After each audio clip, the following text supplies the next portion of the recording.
Commissioners, you can probably take one of those chairs and we'll spread the rest of you out. You want to sit there and this and that chair?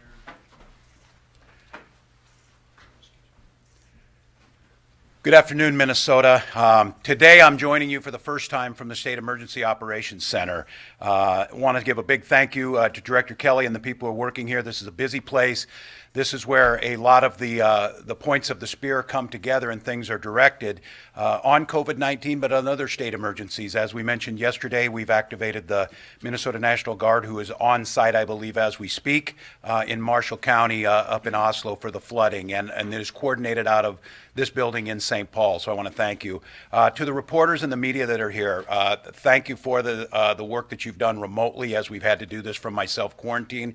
And I also want to mention to the people of Minnesota, because of social distancing and the nature of this room that we're in, the media is working in a pool rotation where they are asking even for others questions. So the collaboration and cooperation that's happening to get information out, I'm deeply grateful for. Once again, we are sad to report we have 5 more COVID-19 related deaths, bringing our total to 39.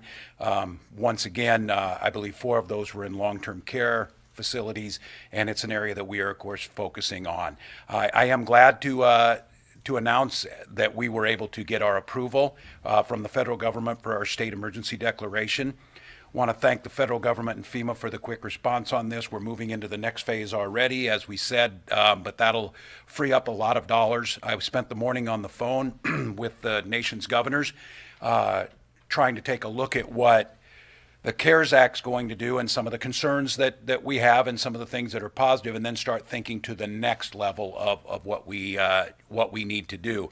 With that being in mind, it was 2 weeks ago that we issued Executive Order 2020, the stay-at-home order for Minnesota.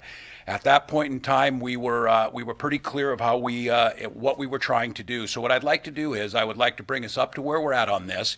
The order was set to expire on Friday. I want to talk about what we're going to do next in extension and what's driving some of these decisions, and more importantly, how are we looking at triaging for the short term, and then how are we making sure that bridge as we start to think about coming out of this and maintaining for the long term until we get a vaccine on COVID-19. So what I asked you to do, Minnesota, and you've done in a spectacular, very Minnesota manner, is to buy us time by following these rules, by social distancing, by making sure that we're staying home. We're doing distant learnings across the state, and again, I want to applaud the folks who are making that happen and supporting each other, our critical care workers with daycare, all of the stories you hear about folks getting together, cooking meals for them, making sure they're able to continue that. That's what we asked you to do so that we could buy the time necessary to plus up our hospitals, to increase testing, and to see what this thing is going to look like on the other side of it. So I'm going to ask you, we're going to continue to buy time. I'm going to extend today the stay-at-home order until May 4th from the April 10th. We will then align the public accommodation order. That's the issue on bars and restaurants and amusement activities from May 1st to May 4th. This will give us the time necessary to build that prevention and the treatment capacity. I'm going to talk about how we came to this decision, what are some of the implications of it, and where we're going to start thinking differently about this as we come out the other end. On this one, and this is one, if Jan, if you want to, Commissioner Malcolm, if you want to chime in, why are we extending the orders? What are we looking at? First of all, the CDC came out with their guidance to the end of April, 1st of May, which is basically being interpreted by 42 of the 50 states as stay-at-home orders. It was articulated to us by Dr. Fauci that way, and I think many see it as that. Of course, actions by peer states, and especially those who are early on in the curve, seeing things that were working for them that were making a difference. Looking at epidemiological data on learning more about this, the thing about COVID-19, just in the time since that March 25th announcement on the stay-at-home order, it's hard to imagine that it was 2 weeks ago and only 12 days into the stay-at-home order, how much more we've learned and what's come on board. Just this morning, FDA approving the serological tests on antibodies with basically the finger stick. On with the governors, the federal government is telling us they're going to be producing millions of these by the first part of May and doubling every 2 weeks. Minnesota is going to take a look at that to make sure we have the capacity capacity to do it. Looking at our modeling, which we'll show a little bit, the folks over at the University of Minnesota Public Health, we created one of the first ones in the nation. It's the only one that's populated with Minnesota-specific data. At the time we released our first one, I believe we had one case of community spread. Of course, now we have hundreds. At that time, I think we had one death in Minnesota, and of course, now, unfortunately, we have 39. The experts we're listening to, that being the hospital associations, and I know that every time I start to speak about changing the stay-at-home orders, our hospitals and our healthcare professionals get really nervous about what that means, and again, that's what they're asking for. So federal government recently extended their nationwide distancing. CDC continues to provide strong guidance for us on social distancing and limited travel, and vast majority of states have continued to do this. Now, I want to take you through some of the data and some of the things that we're putting together. And for those of you at home, if you're seeing what's on the screen, just explaining a little bit about this. What this slide is showing is, and it's normed pretty well with a select group of states, this was the days, and it starts at day 0 on the bottom on the horizontal axis of when you got your first 100 confirmed cases of testing. And Minnesota was testing about right in the middle, so trying to norm this out, this is about as close as we could get. So we were about in the middle of the pack, and this is on, you see on the left side, and I'm sorry, I'm going to step away for just a moment, the cumulative cases per 100,000 of what we were getting early on. And then it takes off and shows the curve. And Minnesota has remained relatively flat, and you heard Commissioner Malcolm talk about this. We were seeing early on a doubling about every 2 to 2.5 days. We've been able to get that out to about every 8 days. And what we're seeing now, and what we didn't see and no one had the data necessarily on, was what the social distancing measures were doing for this. But I want to note something. So here we are since that happened. This is modeled to 15 days out of what happened to those first 100 cases. And we went now from about 2 to 100,000 to about 17 per 100,000. And that puts us at the best in the nation, but here's what I want to caution you about. If you look towards the bottom, and I will walk over and show some of you where that's going with Louisiana, on where they started lower and where things shot through the roof. The same thing with Michigan. Michigan being lower than us when they got their first 100 cases, when they had a lower percentage of per 100,000 than we did. In 10 days, 9 days, we were the same with Michigan, that they had caught up with us and they were at 2. So they had gone 4 times faster in just the 8 days. In the next 10 days from that, they have shot through the roof. And that's where you get the pressure on the hospitals. So I want to show you this point in time. Looking up here and looking at some of the states and looking at New York, Michigan, and Louisiana.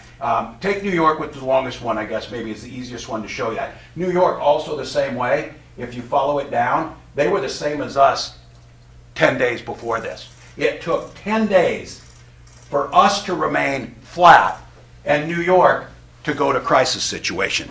So the reason I want to point this out and bring this slide up is we cannot rest easy. This thing can explode overnight if you don't take the proper precautions. And I'm not saying New York didn't take the proper precautions. The problem is that many days back, no one knew how quickly this was going to go. No one had the social distancing in place long enough. So the move to go to social distancing, the move to go early has kept us relatively flat. So here's what we're doing on it. Every day we're learning more about this disease. The variables that we're able to populate that model with are changing daily. We updated our model and have reviewed the results of additional models across the country. By continuing the stay-at-home order, we buy more time. That's the one thing. I would mention about modeling. Modeling was never meant to be an absolute and provide a number. It was meant to show trend and direction. And every one of the models that out there shows trend and direction that if you social distance, you buy more time. If you build up your healthcare capacity, this is the absolute given. If you need a ventilator and don't get one, there's a very slim chance you're going to survive it. If you do need a ventilator and you get one, your chance of survival increases 10 times. So the issue is making sure that happens. Extending early into May pushes our projected peak into July. And those data that we're comfortable with, I'll show you with a confidence interval of where we're at to show why we're thinking that. Staying home has worked by helping slow the spread. So this one, public health measures to Minnesota, including our own Minnesota Department of Health, recommended to me in our office that we extend the stay-at-home order. Minnesota's hospital and healthcare workforce, which are working round the clock, are also asking us to extend this. And I may note when I get to the modeling, our hospitals, especially because of the robustness of it, Mayo Clinic and others, they have their own internal modeling that is not as optimistic as ours. It's a little more that the peak comes a little sooner and it rises a little more. So we're trying to bump these things off one another of what we're able to see. So here's what the time is for, and here's what I'm asking you as we look towards May 4th. Continuing to partner with hospitals, working with the private sector to buy ventilators, PPE, and supplies. Commissioner Roberts Davis is here, is leading up a team that's making that happen, and you'll get to see the results of that. Also, I hope you're seeing we're updating that site we rolled out last week to give you an idea of where we're at. We're trying to provide equitable distant learning. We're planning to protect the most isolated and most at-risk Minnesotans. This is more of a challenge than you might think. There's civil liberties issues to come here. The idea of identifying people and how do we single them out. Most people are doing this on their own, and I'm hearing it from people. I have leukemia. I need to stay home from my job. Those are the exact type of things we're asking people to do, and it's those people we need to protect. We're building on our social distance strategies for starting to reopen society. What we're learning about what works with social distancing and what we're learning that we think we can do economically without jeopardizing the gains we've made, without ending up in a New York, Louisiana, or Michigan situation where you go from being pretty good and handling things and it seems okay to all of a sudden being out of control that fast. It's a bit like this. If we send 4 fire departments to a small wildfire and put it out, we couldn't be accused, I guess, of being a little bit of overkill on it. But the thing is, if it gets beyond where the 4 can handle it and gets beyond where 8 can handle it, the thing starts to double out of control. And that's exactly what we're looking for. And the experts will keep working on new treatments. This bottom part is good. That news today about the FDA emergency approval of the serology test is I think, a really good thing for us. So, I don't know, this one, Commissioner Malcolm, do you want to talk a little bit about this, about where we're at on testing? So, Happy to, Governor. Thank you. Good afternoon. So as the governor mentioned, we have updated the model and we know how interested you are in that. And I think we're planning a briefing on Friday to get more into what's changed about the model, what some of the new data shows. So we can take a few questions later, but just know that we're going to go thoroughly through the model updates for you. But as the governor has said, we need critically to continue to expand our testing strategies, not only the PCR tests that we do in the laboratory that let us know whether someone is currently infected with COVID, which is so important to our epidemiologic work, our investigations, working with people who've been exposed and their contacts to try to isolate and quarantine. That continues to be critical. But the serologic testing that the governor referenced is going to be a way of helping us know who has already been exposed and who is safe to continue to provide services and care and return to work in the economy. We, as the governor mentioned, we actually, for our size as a state, have been doing not so badly in terms of testing on a per population basis, but not nearly as much as we want to do. Our priority has been around people who are already in the hospital, healthcare workers, people in long-term care settings. But we just recently have expanded the priority criteria to include other at-risk groups, people certainly in long-term care, but also in child care settings and homeless shelters. So we very much want to continue to expand those that are able to be tested with the diagnostic testing. There are still really challenging supply chain issues. The reagents that are required, the chemicals to do the tests, as well as on the collection end of the specimens. Healthcare providers concerned about personal protective equipment and the swabs that are required to collect the samples have become now kind of the limiting factor there. But we are working very closely together. We've got a large group of folks who run laboratories across the state and the healthcare systems trying to help us problem solve every day about how can we collectively increase testing capacity in Minnesota. We also are supplementing the laboratory testing with all kinds of other ways to look at the data to give us a better handle on what we think the true burden of the disease is in Minnesota. The chart that the governor showed you was one of about 15 or 16 different metrics that we're looking at continually to look at the spread of the illness in Minnesota and how we can measure that. So a more robust surveillance system to look at influenza-like illnesses around the state, see how those patterns are changing, is going to help us estimate not just the number of laboratory-confirmed tests, which the governor and Chris Erzman and I have all said we know that represents the tip of the iceberg. We're starting to get a handle on how much bigger that iceberg underneath the surface might be. And this time really does, as the governor said, not only help us increase the healthcare capacity to treat COVID-19 and to continue to treat all the other important health issues that Minnesotans have, but it's also giving us time to build out this longer-term, sustainable, more robust testing strategy that's going to help us identify people and help clear them and get them back to work sooner. And I might note on the testing to Minnesotans, and I was on this morning for an extended period of time walking through this with our legislative leaders. I am not interested, nor do I have the time to understand why we don't have more testing. That is not my point in this. We simply do not, and there is no percentage and no value in complaining about it at this point. That's why we've continued to work for ways around this. The good news is, just since the 2 weeks that we issued the original stay-at-home order, so many more things are coming online. Now, it's still a challenge, but this bottom talking point on this slide is the one that I want you to look at because it falls into our strategy pretty heavily. I talk about the Minnesota moonshot on testing, where I think if we're not able to get them where we're not, we're going to step up the capacity here so to make sure we can test millions in Minnesota. Because it's really great when you give a number like we have 1 million tests, there's 330 million Americans.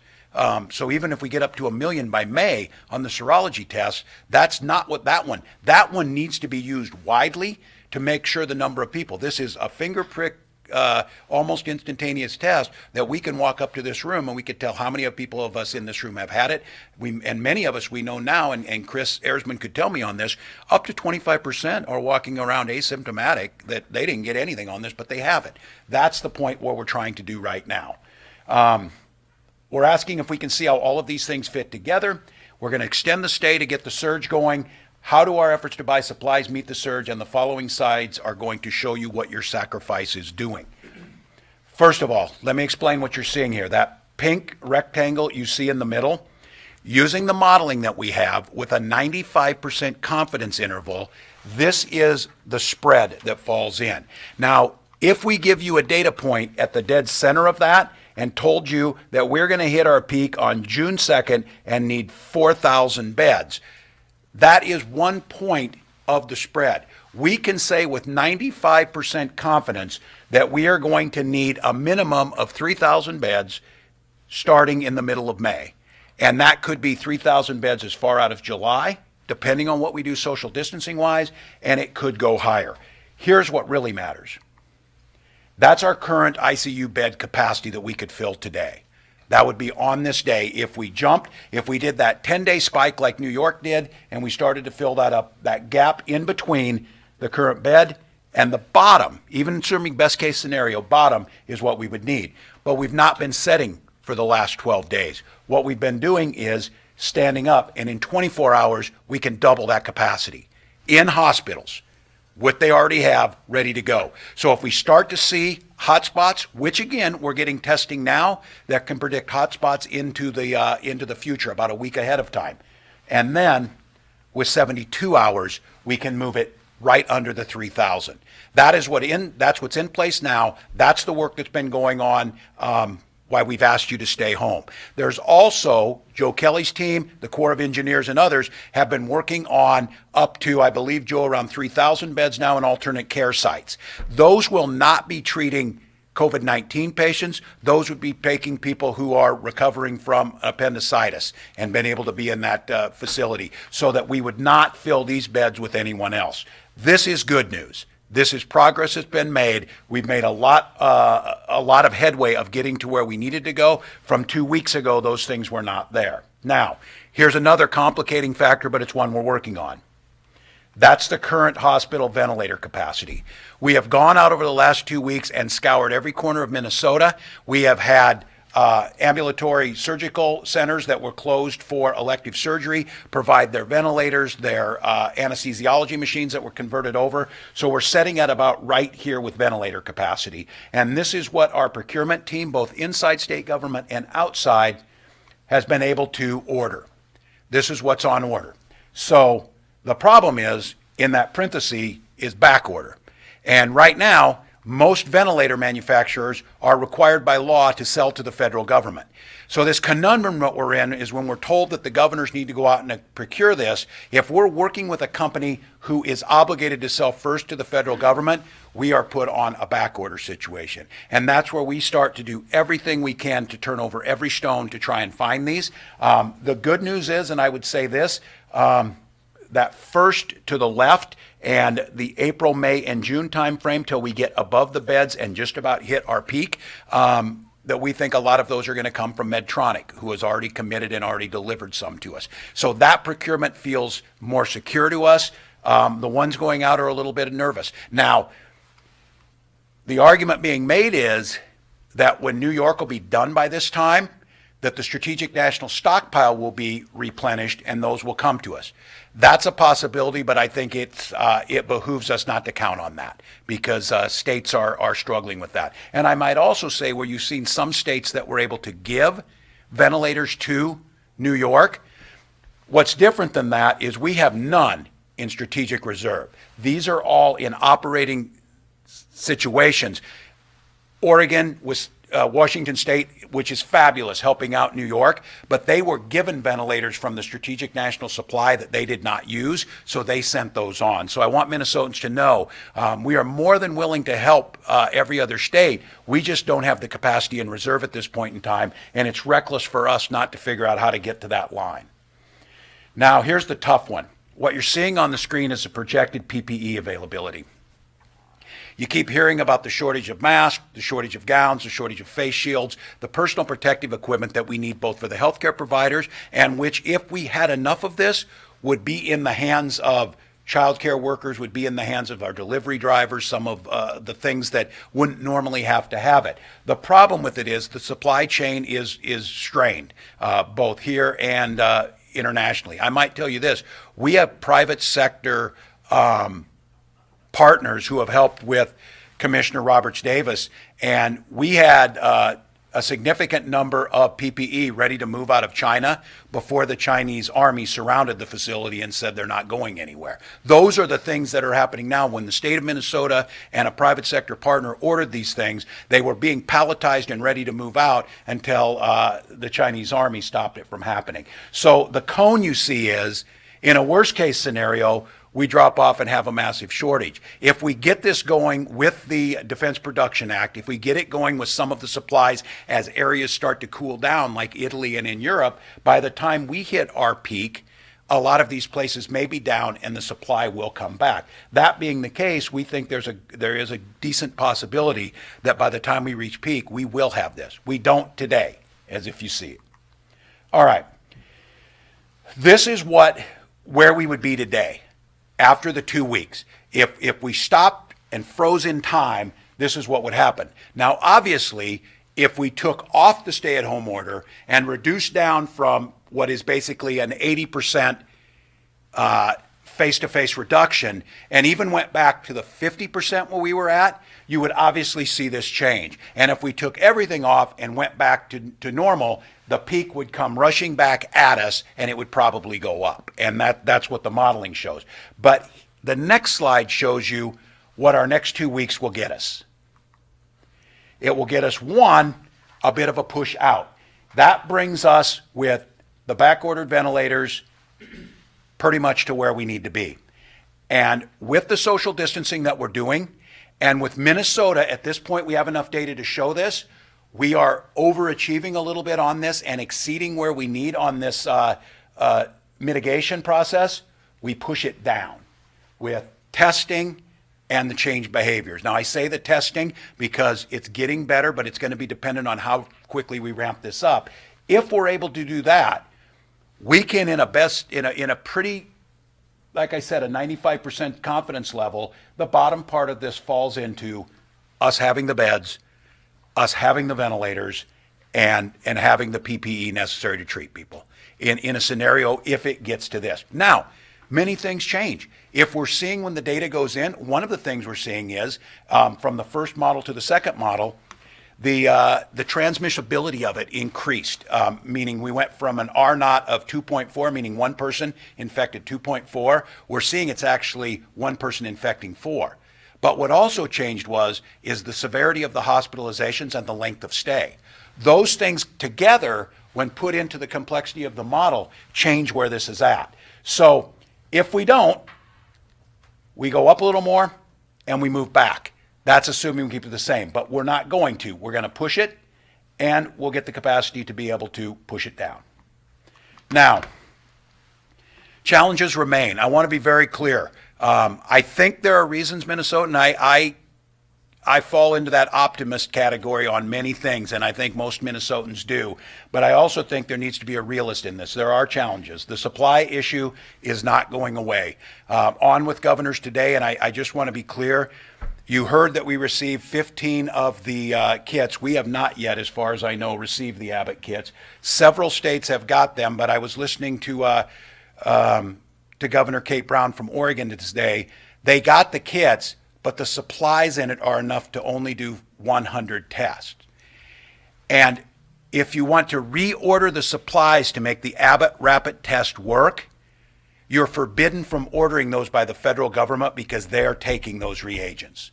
So we're going to have 15 kits that would be really helpful, but we're not going to be able to replenish the reagents to make them work because the federal government is taking those reagents at this point. It goes back to that strategy that I want Minnesota to create our own testing regimen. I want us to build up that moonshot in Minnesota and not count on that supply chain. Our intention is to save every single life we can. That is how we've started this, and that has been our frame. The order impacts, again, Minnesotans' ability to earn a living. You'll hear more a little later from Commissioner Grove for just a few minutes about unemployment insurance. He's got some good news is the $600 add-on from the federal government in the CARES Act has been processed, and I think we're one of the first 2 or 3 states that have got payments out the door on that. So that means people will receive their Minnesota benefits that tend to be very relatively generous compared to other states, and then $600 on top of that. So we have a breakdown of this, and the commissioner can talk to you about that. In some cases, people are going to replace their entire income that they by being off. And I know, and we talk about the economic implications of this. I certainly recognize we don't want to disincentivize people or incentivize people from not working. But we also, in this case, in this rare circumstance, we certainly do want to keep people out of dangerous situations, and we also want to make sure they can pay their bills. So that's where this goes, 13-week extensions, and you'll hear a little more from the commissioner on that.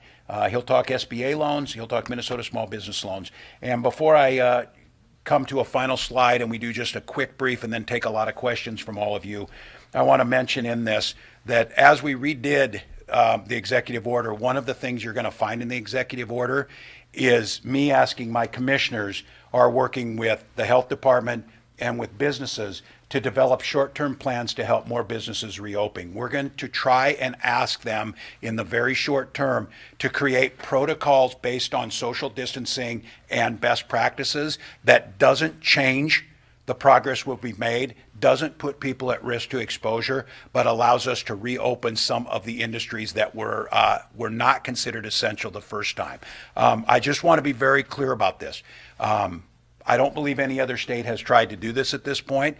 I will not sacrifice the health of Minnesotans and the gains that we've made. These hard-earned gains and fights and sacrifices, as you saw on the one slide, can be lost virtually overnight if we don't do this right. The thing that has got us in a better position is a lot of people, yes, because there was an executive order, but you're following it, you're doing it, you're trying to social distance. And so none of that is going to change, but we think because of Minnesota's behavior and because of some of the variables unique to our state, that there is the potential for us, and I'm asking our team to find that as quickly as possible. This will not be turning on a light switch. This will be a complex way of restarting the economy where you're going to have to go in a proper order. Because the one thing that I am most worried about is signaling to anyone, to the healthcare industry or to Minnesotans, that we're out of the woods and we can relax what we're doing. That's not what this says. What this says is, with data that we've gathered over basically the month that we've been doing this and the 2 weeks of stay at home, we've learned a lot. And we think the potential is there to be much more exact, much more scalpel-like in going in and trying to make things work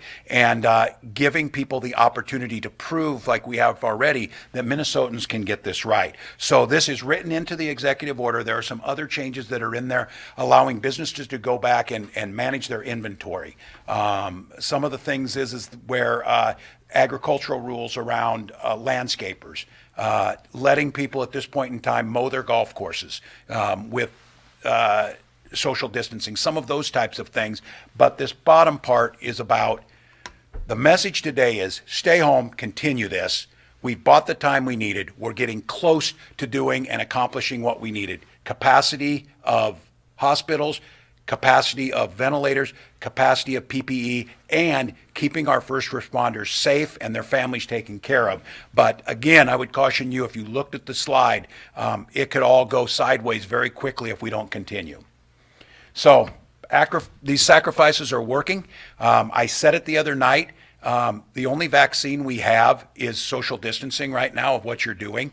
We're proving that it works. And again, at this point in time, we have flattened the curve more than any other state. We are able to keep that for a longer period of time. We are getting close because of geography and the way this virus has burned through the world and the country.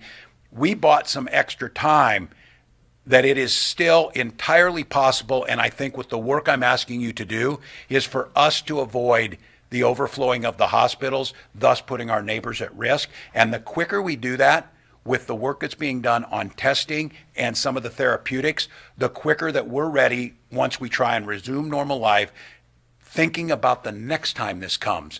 More than likely in the fall, how are we going to be able to test who's immune to it? How are we going to keep those most vulnerable isolated? How are we going to make sure we continue to restock our state strategic reserves? So with that, I think what I'm going to do is Commissioner Malcolm, if you want to add just a minute or two of the specifics for today, we'll go to Director Kelly. This will take us just a couple minutes, and then we'll go to questions. Thank you, Governor. Well, just to reinforce the governor's important message, we have made some progress. It's important that we sustain it. But we do know that the peak is still going to come. We know there's a lot of disease in our state that has yet to show up in our case counts, and unfortunately in the rates of death in Minnesota. But we are starting. We have started from a good position, and we need to keep up the good work. Globally, as of this morning, we were fast approaching 1.5 million cases across the world and 83,000 deaths. The United States was reporting just almost exactly 400,000 confirmed cases this morning, over 140,000 in the state of New York, 77,000 in New York City alone. The U.S. is now reporting almost 13,000 deaths, over 4,000 in New York City alone. Here in Minnesota, today we have 1,154 confirmed cases, so up 85 from yesterday. We confirmed 5 more deaths, as the governor has said, for a new total of 39. 4 of those were elderly persons who had been residents of long-term care. The 5th was a resident in the urban area in their 50s with underlying health conditions not associated with long-term care. I do want to just take a quick moment to say again how much we appreciate the work of the folks in our infectious disease division who are doing contact and case investigations and working literally around the clock. So I think I've mentioned before, this group has already reached out to over 1,150 people within 24 hours of getting their lab results back to interview them. These are tough calls to do, since many of these people are in some cases frustrated at how long it took to get their results back from the national commercial labs. They're worried about their results, and they can be certainly distressed if we're calling them about an ill family member. I want to acknowledge that these calls are very difficult for the person receiving the call, but also for the person making the call. It takes its toll, and these folks are doing this 7 days a week, 16 hours a day. So I want to thank our health department employees for doing this vital work to help contain the spread of the disease. I want to talk just a moment about COVID-19 in rural Minnesota. Yesterday we talked about COVID-19 and its impacts on diverse populations experiencing health disparities, and those are real, and we need to keep our eye on doing everything we can specifically with the communities that we know are going to face a higher burden of this illness because of their existing health disparities with respect to many, many kinds of chronic diseases. But today I want to mention another group of Minnesotans who are at higher risk, and that is Minnesotans living in rural areas of the state.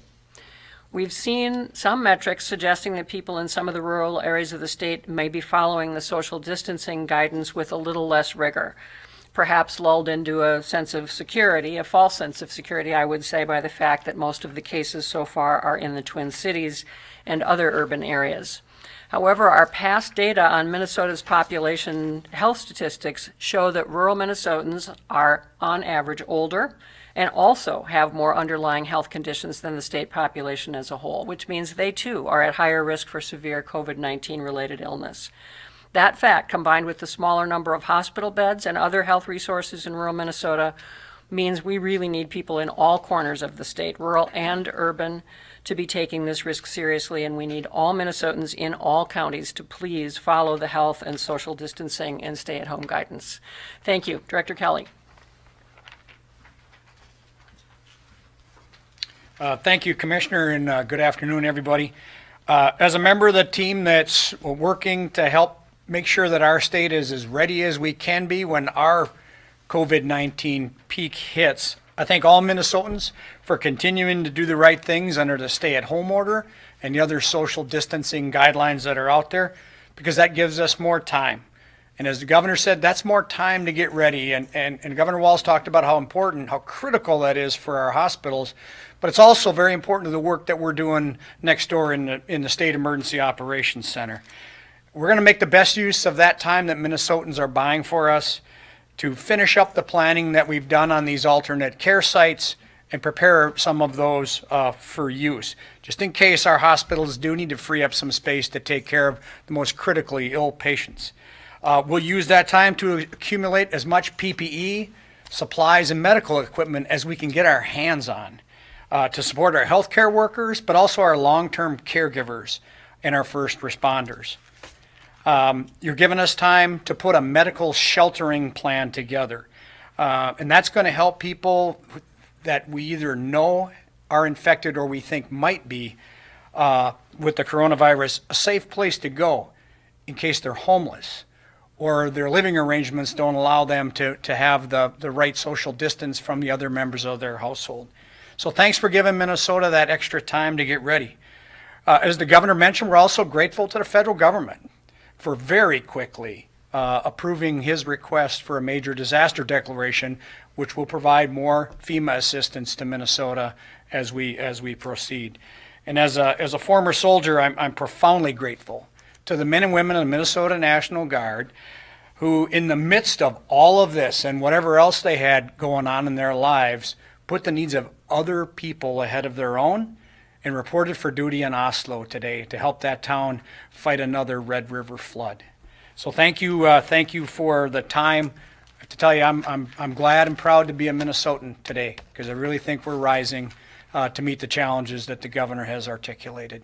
So with that, I'm going to be followed by Commissioner Steve Grove with the Department of Employment and Economic Development. Commissioner.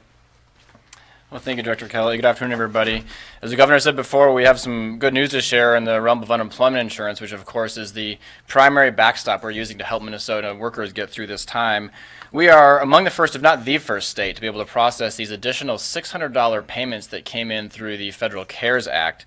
That's thanks to our team working throughout last weekend to build that, the financials and the technology into our system so it would be ready. And as soon as the Department of Labor turned on that ability last night, we were able to process almost 200,000 applications for that additional $600 for a total of about $115 million. This is so important for workers who need that money to get by during this time. And as the governor said a moment ago, it's actually, when you take the amount of money that Minnesotans are getting through our typical program, add that $600 on top of it, many Minnesota workers are actually making more on unemployment insurance during this time than they would in their day-to-day work. It's an odd incentive structure to be in place, and of course, there's some challenges that come with it, but at a time when we're asking Minnesotans to stay home, we're grateful for that federal money, and of course are going to get every penny of it to the Minnesotans who deserve it. If you have applied for that money, you don't have to do anything additional. If you're in the system, we will proactively reach out to you with that additional $600 as fast as we possibly can, and it it backdates to March 29th. That's when this began, and so please be patient, but we expect checks to hit into bank accounts as early as later this week. You may not see it inside of your actual platform on uimn.org, but it will end up in your bank account, and we're grateful for that. Numbers continue to rise, of course, for unemployment insurance. We're at 367,194 total new applications since March 16th. That's a rise of additional 12,925 yesterday. For those of you watching the numbers, we are trailing off a little bit. Still lots of applications coming in, but not at the same rate that they did last week. We're about 5,000 applications down compared to last Tuesday, for example. So since last Friday, essentially, that trend line has been beginning to decrease significantly. And with that, we've been able to open up our call lines more often, so people are able to call in. We, again, do recommend that you go to uimn.org to take care of all of your questions and to apply. But if you need to talk to somebody, you can give us a call. We're taking about 6,000 calls a day. Wait time's around 62 minutes, which isn't great, but certainly is better than it could have been given the staffing increases that we've made over time to ensure that we're working hard for Minnesotans. Governor mentioned business assistance. He's directed us to look at ways that we can begin to get non-critical sectors back to work when the time is right, of course. We'll only do that under the proper social distancing guidelines. And, in the meantime, we want to make sure that all small businesses are aware of the programs that we have lined up to help in the interim. The SBA.gov website has a lot of great programs there. Every business should take a look, and one of the most important ones is a quick $10,000 grant that you can get from the federal government within about 2 days if you apply. We suggest every small business do that. And of course, there's a Paycheck Protection Program which pays up to $10 million in wages over time to protect the jobs and wages of workers during this difficult period of time for Minnesota businesses. Our small business assistance programs in the state have begun to churn out lots more money. We're up to $2 million of state dollars that have ended up in the market as well. That money comes even faster. We've done about 60 total loans, and those continue to rise every day. And the team can get those out in about 36 hours once they're applied for. So again, we're doing everything we can to get Minnesotans money fast, to help quickly during a difficult time. And given the extension of the stay-at-home order, we know it's all the more important to help small businesses, help unemployed workers, and that's what the governor has directed us to do, and that our team at DEED is working hard on every day. With that, I'll turn it back to the governor. Thank you, commissioners and directors. This is the first time I have been in the presence of them for about 16 days.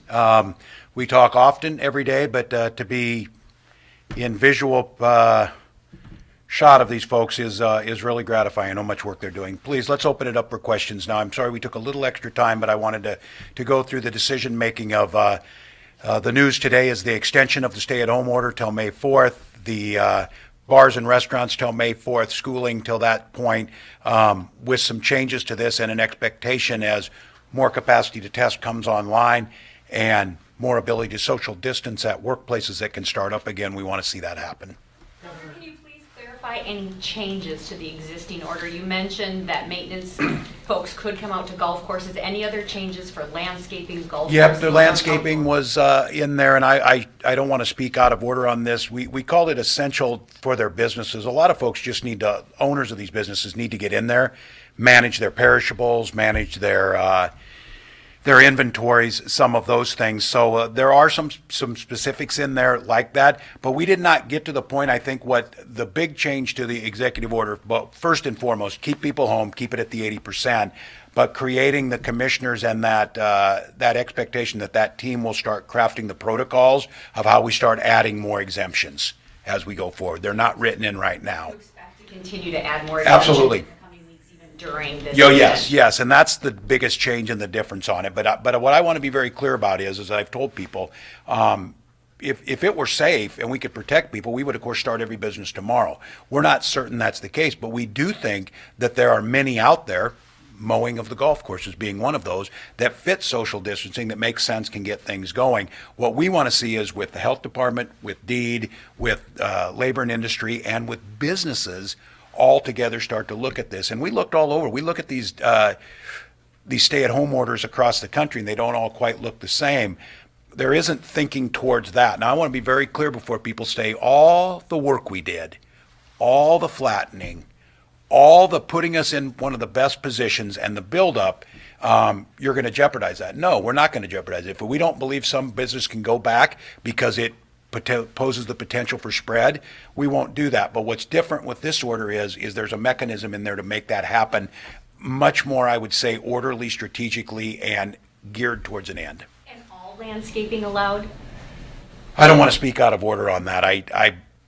There will be some parameters around it, but it's been pretty much opened up. The ag department will write the rules on that, about what can be done, and they're finalizing that now. These people, the golf course mowers, the landscapers, et cetera, can they go back to work tomorrow?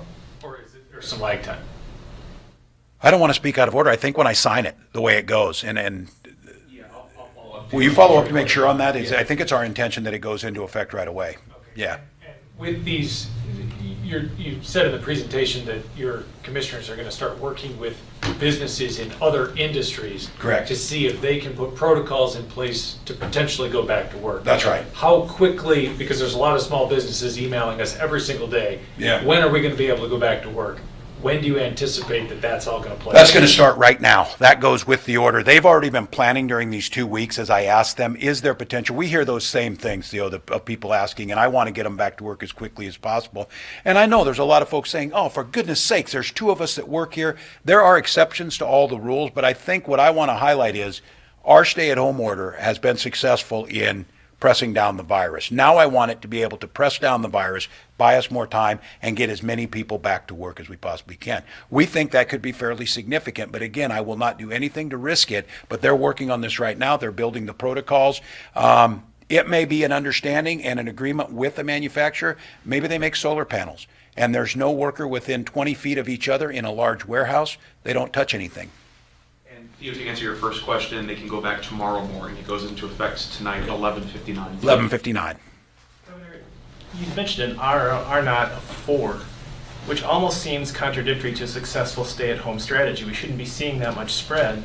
If you were the commissioner, can someone explain why that is so high Yeah. and what unique factors in Minnesota might be contributing to that? I think it's national. Yes. It's national. Correct, Governor. The R naught, just as we've learned more about the disease and the transmissibility and the role that asymptomatic people are playing in the disease. So that higher R naught is not just about Minnesota. That's national data. So, That's why nationally, though, it's higher than what it had been seen internationally? Are we doing something wrong? well, questions about whether the original calculation was right. It might have been understated for lots of reasons, as we've just had more experience globally, and as we've understood more about the degree of asymptomatic transmission, that's really what's pushed up that number. And a follow-up question on that, because the governor had mentioned 25% of people walking around with it. Is that again a state? Chris, is that about right? A state number, a national aspect? Provide more on that. Do we just Let's right put now, Chris there. one in Come on. 4 of us walking around with it in this room? Yeah, no. Yeah, so Chris Erzman, Director of Infectious Disease. So just to clarify that a little bit more, the R naught was based on the experience in China and other places, but as the governor and the commissioner have said, there's been more data on asymptomatic transmission with some of the cruise ships. They were doing multiple rounds of testing, found that people were asymptomatic, and then many of them went on to be pre-symptomatic and develop symptoms, but about 17.9% continue to remain asymptomatic, so right around that 20% mark. So that is what's partially contributing to that increased R naught. It's a great question, and it totally highlights this idea of the serology test. If we could walk through this door today as you were there with a 5-minute touch the finger, get a result, we could find out in here who's had it, and then start to understand that immunity. Are you going, there's a reference in the presentation to organizing and increasing our testing efforts. Yes. Are you going to organize antibody testing? We won't have enough. Are you going to prioritize as a state who gets that? Yes, I believe we are, and I'm telling you that ahead of time. We've spoken fairly extensively. I spoke the other night with Dr. Ferrugia as they were getting the national contract, Dr. Ferrugia being the CEO of the Mayo Clinic. There's others that had the possibility. He put it out not from a Mayo Clinic perspective, but from an epidemiology perspective, that the belief here is that this could be a key factor in restarting things and getting things back up. The White House today is briefing everyone that they're going to do this. We just got told on the governor's call that they're anticipating having 1 million of these. The FDA approved it, I believe, this morning for this test, that they want to have 1 million of them by May and then double it to 2 million by June. We don't think that's fast enough, and we don't think that's enough of them. I'm not complaining about that. What I'm thinking is, if we have that technology right here And if the state, and I'll talk to legislators, I'll talk to the folks who can do this, if the state stands up our own and we become in partnership with someone, the ability to run these out. And if it proves that that's right, I want to be very careful of, there's still some work to be done on this. It's still very early on. There's no guarantee that this is the panacea, although it looks really good. And the answer to your question is, if it's showing that we can test quickly and rapidly with accuracy of who has antibodies, and if the state can invest in that to test as broadly as possible, we will stand that up. And I think that's our goal at this time. Governor, I've heard from a Republican lawmaker who said that this person's been very supportive to you up until this point and believes your decision today was a mistake, not to create more exemptions, especially for outdoor workers, small businesses under 10, and this lawmaker fears you will begin to lose public support now. Well, I don't know where this lawmaker got their information. Did they listen to the public health experts? Did they use all of the things that we have? And did they hear what I said is, we're not saying that we can't do that, but we're not just going to release them. What evidence and what data is this person saying that we should just give a blanket and you should go do this? The commissioner's right. We know by county who's adhering to these things pretty well, and we're seeing some that aren't doing it as well as others. And so, I would simply say that the data and the 42 states that are following this general direction, where we diverge from them is we think we've got the capacity because of our testing capacity and because of our social distancing is working the way it is, that we have the capacity to smartly bring people back in without jeopardizing this. So no, I disagree with that. That maybe as a lawmaker who would have agreed with Governor DeSantis to keep the beaches open. I fully disagree with that. So I don't believe that's the case. I think Minnesotans understand what it's going to take to do this. They understand what the data shows, and they see the trend line that's going. Governor and Commissioner, about the modeling, which you said you would take some questions about today. I'm curious, because you had mentioned the stark number of 74,000 Minnesotans could die if the state did nothing a couple of weeks ago. I'm wondering, with the social distancing that's in place now, what are the projections on the deaths now, and when is that peak? Yeah, and I would note on this that all of the modeling, keep in mind when the president finally decided that we were going to go all out on this, the numbers they used that day was 2.2 million for the United States. They revised to about 100 to 200,000. And I think the thing, and I want to be clear, is that there was just a lack of data early on. And I have to tell you, there was a large discussion in our office about this, because that number shocked me. And I went through this. I said, well, we're not going to not do anything. We're going to do a lot. We're going to reduce this. But one of the questions come is, imagine if we had that data, didn't put it out there, worst case scenario happens. Imagine the questions you're asking me as governor. You knew this could kill this many people, and you didn't move forward on that. We thought and had that discussion and thought to put it forward. I'll have Jan go what we're seeing now, and it's significantly different if we continue to do what we're doing. So again, I would just mention, as the governor said, the model version 2.0 is more precise. It has newer data. So even under the second run of the model, if you will, version 2, that original hypothetical starting point, if we had done nothing, so sort of the comparison case, the numbers in the new model came down from 74 to 50. But that's within a very wide range. So that would be like somewhere between 34 on the low end and 68 on the high end. The governor spoke of the 95% confidence interval, that the range is that wide. So that was in, again, the hypothetical scenario of if things had just gone unmitigated. So there isn't a precise, and we really still want to really counsel people that we're not predicting a certain number of deaths will happen or won't happen with these scenarios. It's directional. It's all about helping us understand which levers have the biggest impact. And what the model confirms, the Minnesota model and the other models that the governor has talked about, is that the biggest levers really are building up ICU capacity and isolating the most vulnerable. So the model continues to confirm that and continues to suggest that if we continue the population-wide social distancing and then continue to work hard to build up the capacity and keep the most vulnerable people more protected, that we can manage to much lower mortality figures. So Dr. Fauci has said 100,000 to 200,000 nationwide if social distancing is in place. What's the model show here? If social distancing is in place, how many will die?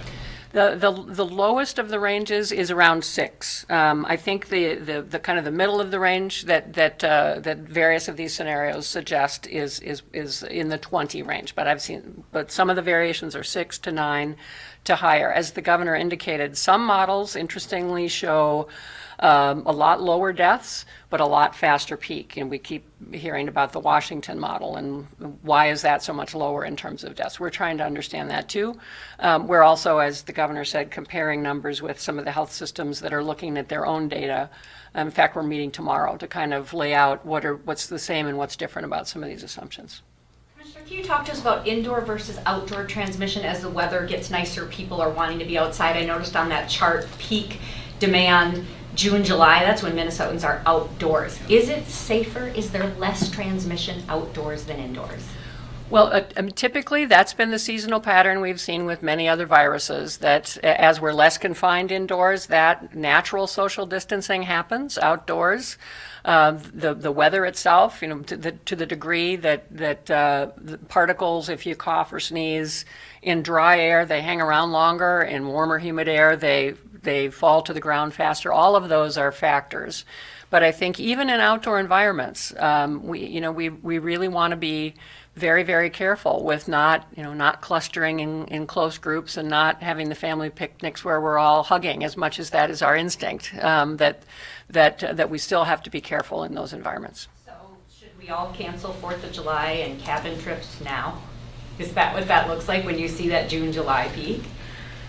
Well, we hesitate to say, let's just cancel summer, but I think we do have to, again, learn how things progress and be smart about some social distancing strategies that just keeping in mind the value of trying to maintain more distance than we typically would, and those personal behaviors that hand washing and the hygiene around being very, very careful where you cough and sneeze are just so very important. We're going to have to keep up those behavior changes for a long time. Governor, could you address that too? You've lived in Minnesota a long time. You know that culture of going outdoors, gathering, June, July. That peak really times out at that time. Yeah, it's hard. The weather's hard. I saw it at the dog park, and people are doing pretty well. They're social distance, not a lot of masks, but we do worry about that. We worry, and I think we're encouraging people to get out, stay healthy, but then I know that there's kind of a contradictory message, but don't drive up north and overrun Mille Lacs or wherever it might be. Those folks are asking us, please,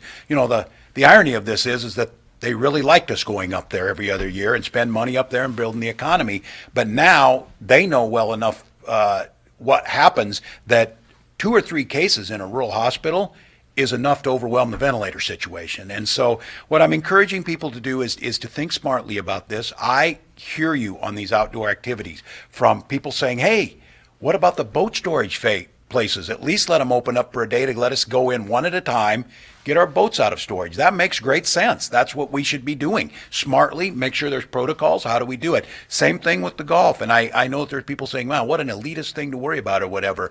Well, if it's their activity, there's an economic activity associated with it, and there's also a mental health associated with it. We're trying to look across the whole spectrum. So it's not going to be a typical summer, but I'm envisioning if we get this right, where we're not driving people all over, we're being somewhat courteous to one another. I can picture Minnetonka being overrun with people who would have normally, some gone up north, all on one small lake. We're certainly not going to have the party barges, coming together, but we're going to have to think about it, and we're going to have to work together. And I just keep reminding Minnesotans, this hasn't been done before. So we're learning, listening, and being smart about it. And this either or, I'll go back to Mary's question, this either or that all of a sudden today something magical will happen. Look at that divergence line of New York, Michigan, and Louisiana if we don't think about how we do that. But I'm being very cognizant about hearing people when they're asking and saying this activity should work. And so please keep working with us on this. I'm listening to DNR on what they can say works.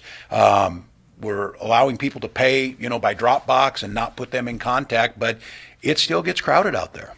Can I ask about PPE? I mean, if the Chinese army is now surrounding a stockpile that we were counting on, does that mean some of our delivery the things we're expecting that are listed as needed for delivery are no longer coming to us? And Good should we question. be more pessimistic than on our PPE? Are we going to go on that downward slide you showed on the, great rather than the question. upward slide?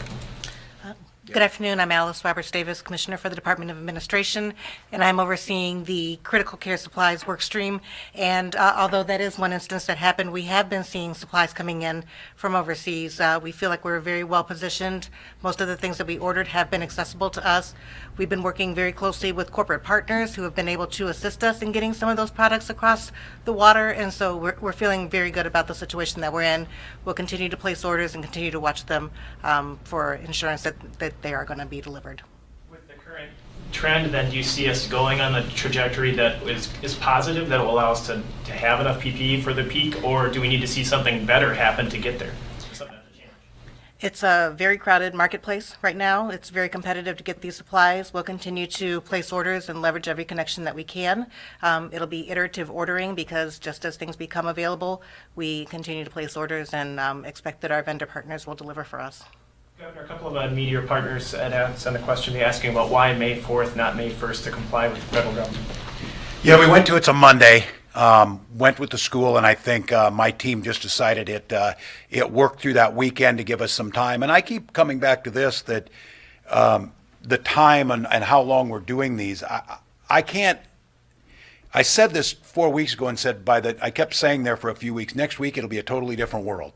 Next week when we get together, it'll be a totally different world. What we've learned is moving so quickly, and I think it was on that we think that a Monday to go through a weekend, we think if you go into a Friday or if there's some decisions there, we see different behaviors. I'm seeing different behaviors in traffic patterns and social distancings depending on some of the announcements and some of the timing. So I think that was the thinking that went behind it, and then to line everything up.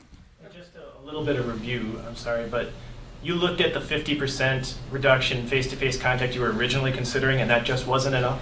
It's not enough, and we talked about it, that what we've gained off this and thinking this time is just critical. I think much the same way we did this time, we will go through these factors, and by that time on May 4th or the week leading up to it, there will be more things we can put in. We'll have learned more. My hope is by the time we go at that we have in our hands serology tests, or at least stepping it up, that change a lot of how we go about this. I mean, imagine a factory situation where you could test every single person, send them through the door who are immune to it, do temperature scans on everybody, and then do a 15-minute test when they're leaving to make sure. That's the way you get back safely. That's the way you put it down, not just saying, well, everybody go back to work and figure it out. So our thinking is to take it in chunks like that and learn as we go. And then now, with this new executive order, we've got the capacity to be built in there that we can put protocols in place and start bringing some of these back online if we're able to match it up with what the resources we have, from testing to all the things that the Department of Labor and DEED are going to put together. Governor, I've got a question for one of our media partners, and I think it might be for you, Chris. You said yesterday at committee that MDH is running out of surgical masks to send to long-term care facilities. I'm wondering if you can provide the numbers on that, if there's a vendor who didn't deliver on those, if the state is struggling to do that. Yeah, Chris is certainly welcome to comment too, but I think Commissioner Roberts Davis has agreed to help us beyond just the acute care setting, which was the original charge. I mean, the way this all started was kind of through the strategic national stockpile model, where it's all about hospitals and healthcare settings.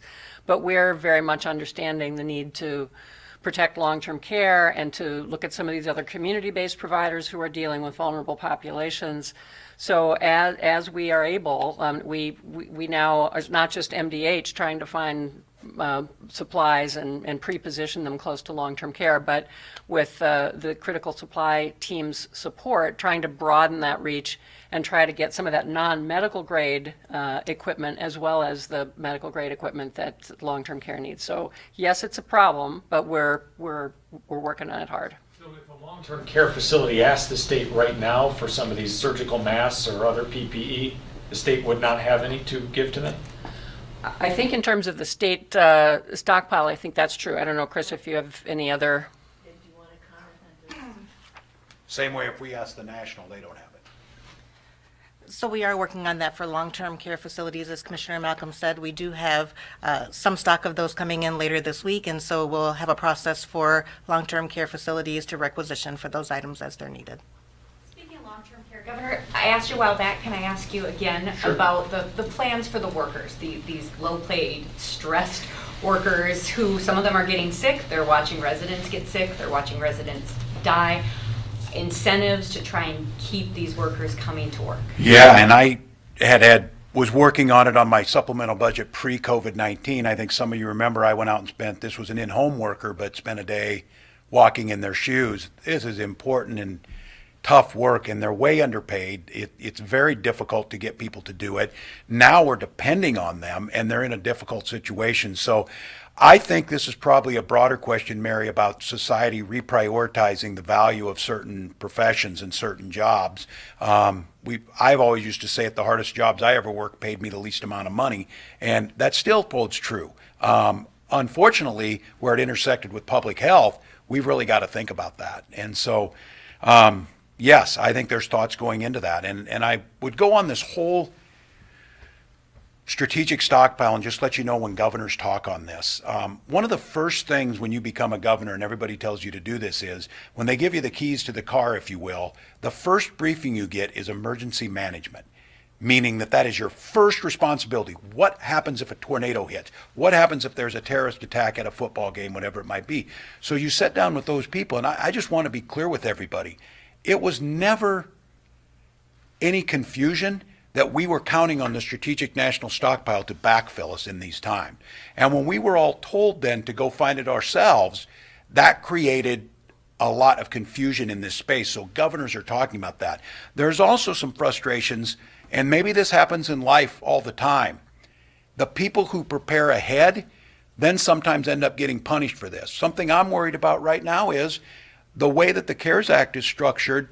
The reimbursements that are going to go to hospitals and things are going to go in an order where it pays for those that are uninsured, uncompensated care, which means states that did the responsible thing and took Medicaid expansion or had MNsure and tried to cover as many people as they possibly could are going to be punished by states that left their people off of insurance, and now they're going to go in. Some of those same states are ones that didn't take mitigation on the front end, so a big chunk of the money being divided amongst the states is going to go to the least prepared and the states that chose not to expand health care to their citizens. So I have to tell you, as we're working through all of this and looking at it, these are all things that are working simultaneously. But my message to Minnesotans is, it's important for you to understand all those things are working, but my commitment, and these folks here's commitment, is when a roadblock's thrown up, we got to figure out how to breach it or go around it. And that brings me back to the testing and the PPE. The problem we've got is that I would have been and felt pretty good early on because the bulk of these things are done by companies that are headquartered right in Minnesota. When you take a look at Medtronic, has over 20% of the domestic ventilator market, and 3M has the biggest chunk of N95 masks. Both of those are off limits to us now because the federal government's put basically a hold on them, and everything they produce goes to them. Supposedly to the national stockpile to be given back to the states, but it isn't there anymore. So if some of you are wondering, why aren't we testing more? We want to. Why don't we have more PPE or making it right here? We want to. And I think we're at the point right now is if you buy us a little more time with this this stay-at-home order, we're going to ramp up those things internally and do it ourselves, even more than we already have. And then I would send out as a closing to the number of companies and individuals who have stepped up. Not only have they had their livelihood shut down, they pivoted and started making these things. And it can be from the largest companies that are doing this, like Frost River and some of them in Duluth.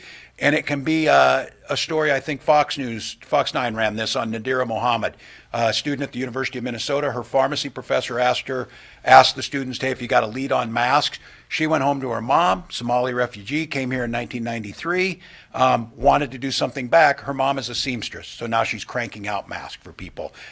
Those stories are happening every day. It's working. What I asked Minnesota today is for a little patience to continue doing what you're doing exactly right, to see the trends moving in the right direction, to know that we are not making you force the choice between your livelihood and health. We are now in a position with this executive order going into effect that will give us a structure to start moving as many people safely back into the workforce, and then to be testing people to see who is immune. There's a way out of this, but I'm going to channel my inner Commissioner Malcolm. Do not get complacent. Do not give up all the hard-earned gains that you made. Do not allow ourselves to believe that this is over because we're seeing a point-in-time positive set of data, because there are too many examples in real time within the last couple of weeks of other places thinking they were there, and it very quickly turned bad. So I'm glad to be back with all of you. I want to close with that thank you of making this work as pool reporters in a way that is showing great collaboration and continuing to get out really good information, and the inspiring stories I know all of you are kind of running are really helpful for all of us. So thank you, and we'll be back with you again. One last question. Sure. Question. Since you mentioned students, university students, public school students, do you anticipate them being back May 4th? Should they start getting ready to go back to school? Here's what I'm trying to be as honest as possible. I think it's unlikely, but I think I wouldn't close the door 100%. But if you were planning on this, I think it's unlikely at this point in time. I don't think for that final month or whatever that the value that you gain out of that with the risks that it's taken. But again, I think I'm not of the belief that we're going to have a vaccine anytime soon, but I do think we're going to have tools like the serology test, like potentially therapeutics that could change this, and the changing nature of this. The R-naught's not the only thing that changed. The length of stay in the hospitals and the severity changed a little bit as we put it into that model. Both of those, again, at this point in time, seem to be really positive. So we'll be back with you at this location, Teddy? Yes, likely back to a press call tomorrow, but we will be doing press conferences as well going forward, and those will take place here at the State If we Emergency have new Operations information. Center. So Yes. thank you, Minnesota. Stay home and stay healthy.